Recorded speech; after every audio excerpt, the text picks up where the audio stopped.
നമസ്കാരം.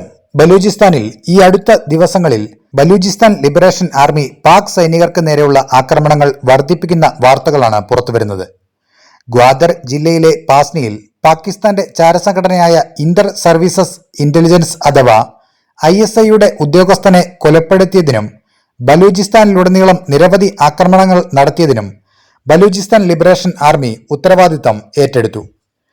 പാകിസ്ഥാൻ പഞ്ചാബിലെ കുഷാബ് ജില്ലയിലെ ചോറങ്കി ജോഹറാബാദിനടുത്തുള്ള ഖക്കീംവാലയിൽ താമസിക്കുന്ന മുഹമ്മദ് അസമിന്റെ മകൻ മുഹമ്മദ് നവാസിനെ ലക്ഷ്യമിട്ട് ബലൂചിസ്ഥാൻ ലിബറേഷൻ ആർമി പോരാളികൾ ഞായറാഴ്ച വൈകുന്നേരം പാസ്നിയിൽ ഒരു ഇന്റലിജൻസ് അധിഷ്ഠിത ഓപ്പറേഷൻ നടത്തിയതായി വക്താവ് ജിയന്ത് ബലൂച്ച് പ്രസ്താവനയിൽ പറഞ്ഞു.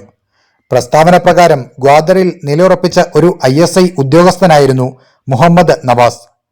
ബലൂചിസ്ഥാൻ ലിബറേഷൻ ആർമിയുടെ രഹസ്യാന്വേഷണ വിഭാഗമായ സിറാബ് അയാളെ നിരീക്ഷിച്ചിരുന്നു.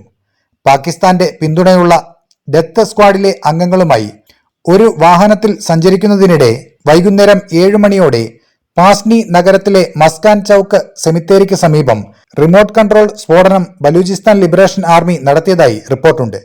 സ്ഫോടനത്തിൽ ഡെത്ത് സ്ക്വാഡ് അംഗമായ സൽമാൻ എന്നയാളും കൊല്ലപ്പെട്ടുവെന്നും മറ്റൊരു അംഗമായ ഷാ നാസർ എന്നയാൾക്ക് പരിക്കേറ്റുവെന്നും ബലൂചിസ്ഥാൻ ലിബറേഷൻ ആർമി അറിയിച്ചു. സ്ഫോടനത്തിൽ അവരുടെ വാഹനം പൂർണ്ണമായി തകർന്നു എന്നും പ്രസ്താവനയിൽ പറയുന്നു.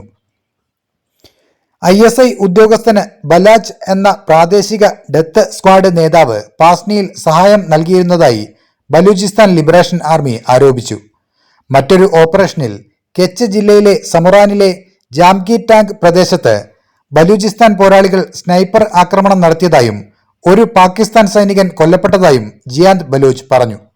കൂടാതെ ഞായറാഴ്ചയ്ക്കും തിങ്കളാഴ്ചയ്ക്കും ഇടയിൽ രാത്രിയിൽ ബോലാൻ ജില്ലയിലെ ദാദർ പ്രദേശത്തെ പോലീസ് ലൈനുകൾക്ക് നേരെ ഒരു ഹാൻഡ് ഗ്രനേഡ് ആക്രമണം നടത്തിയതായി ബലൂചിസ്ഥാൻ ലിബറേഷൻ ആർമി അവകാശപ്പെട്ടു. 4 ഓപ്പറേഷനുകളുടെയും ഉത്തരവാദിത്തം ഏറ്റെടുക്കുന്നതായും അധിനിവേശ പാകിസ്ഥാൻ സൈന്യത്തിനും അവരുടെ കൂട്ടാളികൾക്കും എതിരായ ആക്രമണം ശക്തമാക്കുമെന്ന് പ്രതിജ്ഞയെടുത്തതായും ബലൂചിസ്ഥാൻ ലിബറേഷൻ ആർമി പ്രസ്താവനയിൽ പറഞ്ഞു. ഏതായാലും ഇന്ത്യൻ സൈന്യത്തെ പ്രതിരോധിക്കാൻ പാക് സൈന്യം ശ്രദ്ധ ഇന്ത്യൻ അതിർത്തിയിലേക്ക് തിരിക്കുമ്പോൾ ബലൂചിസ്ഥാൻ ലിബറേഷൻ ആർമി അവരുടെ പ്രദേശത്ത് അവസരം മുതലെടുത്ത് പാക് സൈനികർക്ക് നേരെ ആക്രമണം ശക്തമാക്കാനുള്ള സാധ്യത ഉണ്ട്. ഈ വിഷയത്തിലുള്ള നിങ്ങളുടെ അഭിപ്രായം കൂടി കമന്റിൽ പറയുക. അപ്പോൾ മറ്റൊരു വാർത്തയുമായി വീണ്ടും കാണാം. നന്ദി.